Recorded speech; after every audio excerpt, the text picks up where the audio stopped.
Assalamu alaikum wa rahmatullahi wa barakatuh. Que la paix, la miséricorde et les bénédictions d'Allah soient sur vous. Bienvenue sur Tariq an-Nour, la voie de la lumière. Dans cette vidéo, nous allons voyager ensemble dans les profondeurs de la sourate Al-Kahf, ce chapitre béni que le prophète Muhammad nous a recommandé de réciter chaque vendredi. Une sourate qui apaise les cœurs, éclaire les esprits et protège de l'épreuve du Dajjal. Mais, au-delà de la récitation, comprenons-nous vraiment sa sagesse? Récitation douce de sourate Al-Kahf. Ou bien penses-tu que les gens de la caverne et d'Ar-Rakim ont constitué une chose extraordinaire d'entre nos prodiges? Lorsqu'ils se réfugièrent dans la caverne et dirent « Ô notre Seigneur, donne-nous de ta part une miséricorde et assure-nous la droiture dans tout ce qui nous concerne. » Ils n'étaient pas prophètes, pas des savants, pas même des chefs de guerre, seulement des jeunes hommes. Mais ce qu'ils possédaient valait plus que tout ce que ce monde pouvait leur offrir. La certitude. Ils vivaient à une époque où proclamer l'unicité d'Allah était une déclaration de guerre. Et pourtant, ils n'ont pas marchandé leur foi. Ils n'ont pas négocié leur vérité. Ils ont tout laissé. Les conforts, les familles, la société. Ils ont couru vers l'inconnu, vers une grotte, obscure et froide. Mais dans cette obscurité, Allah leur a offert la lumière. Le Coran dit « Nos cœurs étaient inclinés vers toi, Seigneur. Envoie-nous de ta part une miséricorde. » Sourate Al-Kahf, verset 10. La caverne n'était pas un refuge physique. C'était un acte de résistance intérieure, un cri silencieux. « Mon Seigneur suffit à me guider. » Alors, chaque vendredi, lorsque tu ouvres cette sourate, ne la lis pas comme un récit ancien. Lis-la comme une boussole, un miroir. Et pose-toi la question, si la foi devenait un crime, serais-tu prêt à disparaître dans la caverne juste pour rester vivant intérieurement? Récitation. Sourate Al-Kahf. Verset 60. Et quand Moïse dit à son valet « Je n'arrêterai pas avant d'avoir atteint le confluent des deux mers, dussé-je marcher de longues années ?»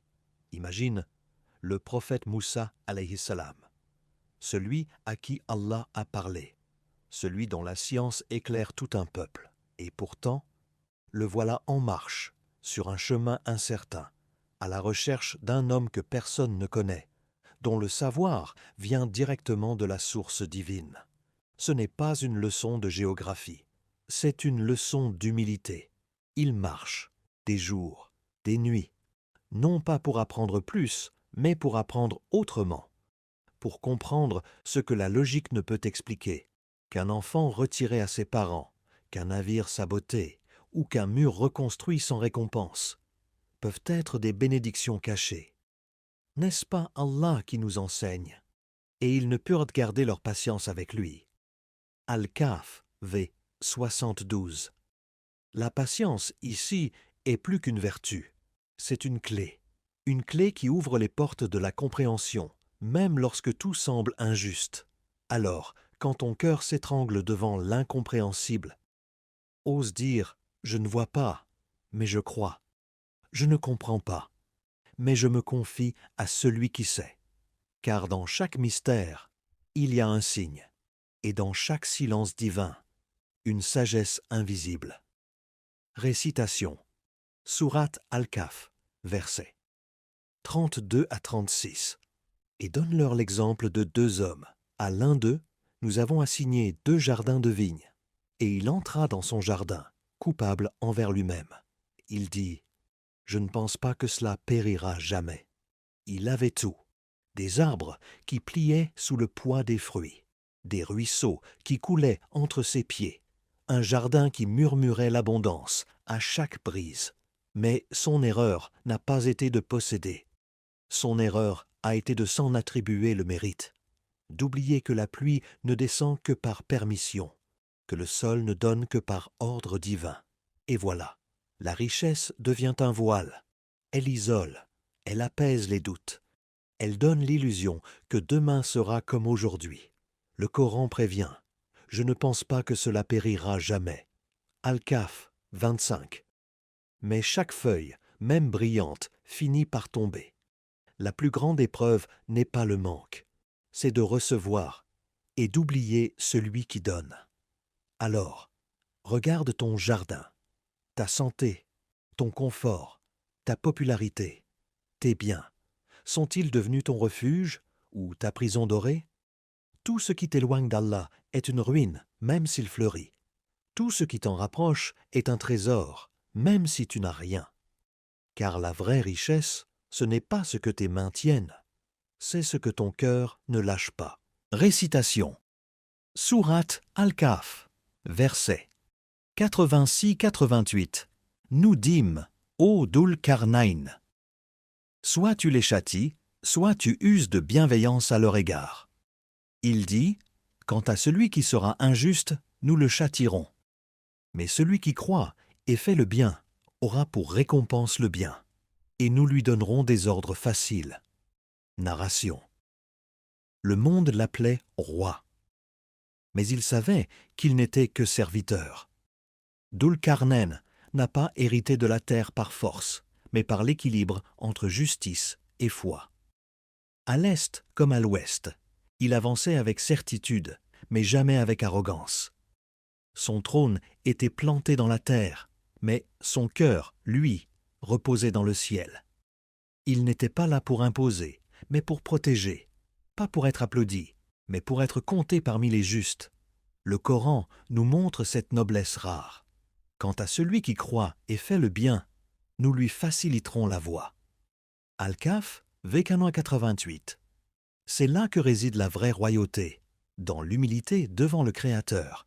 Chaque autorité que tu portes, père, mère, aîné, enseignant, responsable, est une amana, un dépôt sacré, un terrain d'épreuve, non un lieu de confort.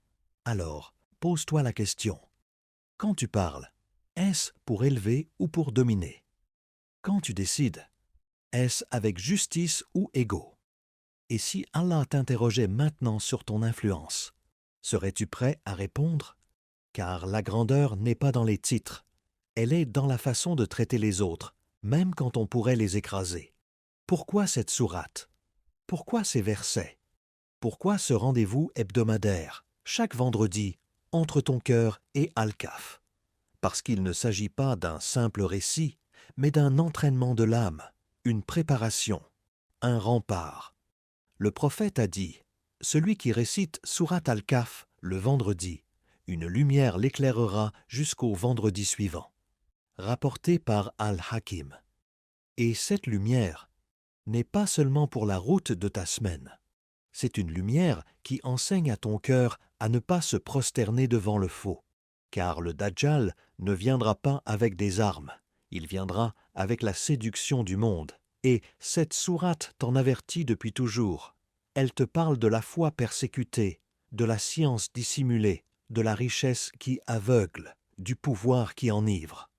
Et à travers chacun de ces récits, elle forme ton discernement. Le prophète a dit aussi, « Quiconque mémorise les 10 premiers versets d'Al-Kahf sera protégé contre le Dajjal. » Muslim. Ce n'est pas seulement une promesse, c'est un appel, un bouclier invisible que tu construis chaque semaine, verset après verset. Intention après intention. Alors, es-tu prêt? Es-tu assez éveillé pour reconnaître la vérité même lorsqu'elle est discrète et rejeter le mensonge, même lorsqu'il est spectaculaire? Al-Kahf n'est pas qu'un récit à lire. C'est un miroir à traverser, un bouclier à porter, une carte pour l'éternité. Ya Rab, illumine nos cœurs comme tu illumines les cieux. Protège-nous par le Coran, élève-nous par la foi, purifie-nous par ton rappel. Et fais de Sourate Al-Kahf une lumière dans nos vies, nos tombes et notre au-delà. Assalam alaykum wa rahmatullahi wa barakatuh. Qu'Allah vous bénisse et vous guide. C'était Tariq An-Nour, la voix de la lumière. N'oubliez pas de vous abonner, de partager et surtout, de méditer.